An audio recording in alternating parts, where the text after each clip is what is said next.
అందరికి నమస్కారం. ముందుగా ఒక తమిళ్ సినిమాని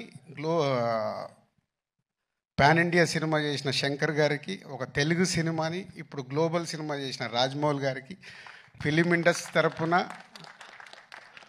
బిగ్ కృతజ్ఞతలు సార్. ఎందుకంటే మాకు ఒక పాత్ చూపిస్తున్నారు. శంకర్ గారు మొదలుపెట్టారు, ఇప్పుడు రాజమౌళి గారు కూడా గ్లోబల్ వరకు తీసుకెళ్ళి మాలాంటి ఎంతోమందికి ఇలా సినిమా తీస్తే ఎక్కడి వరకు తీసుకెళ్ళొచ్చిన ఒక ధైర్యాన్ని ఇచ్చిన మీ ఇద్దరికి థ్యాంక్ యూ వెరీ మచ్.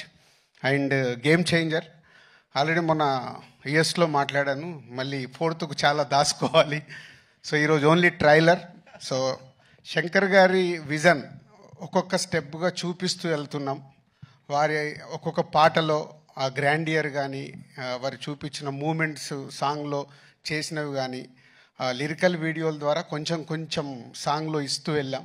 ఒక టీజర్ ఇచ్చాం, ఈరోజు ఒక ట్రైలర్ వరకు వచ్చాం. సో ఇది ఇంకా నా లెక్కన 40-50%.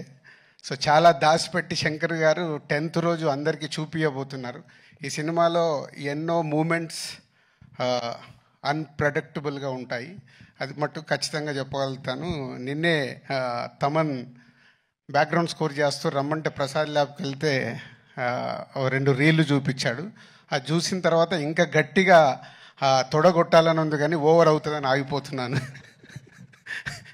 సో 10th వరకు మీలాగే మేము కూడా ఒక ఎగ్జైట్మెంట్ని ఆపుకుంటూ ఒక గొప్ప సినిమా అంటే ఒక కమర్షియల్గా శంకర్ గారు ఎన్నో సినిమాలు నేను ఎప్పుడు చెప్తుంటాను.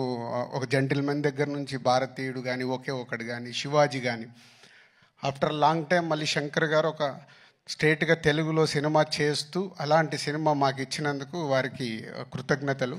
And Ram Charan global star, RRR తర్వాత ఒక గ్లోబల్ స్టార్ హీరోతో చేస్తున్నందుకు, ఈ సినిమా రిలీజ్ తర్వాత రామ్ చరణ్ గారు ఇంకా ఇంతింతై వటుడింతై లాగా పాన్ ఇండియానే కాదు గ్లోబల్ అదర్ కంట్రీస్లో కూడా చాలా అప్రిషియేషన్ వస్తుంది.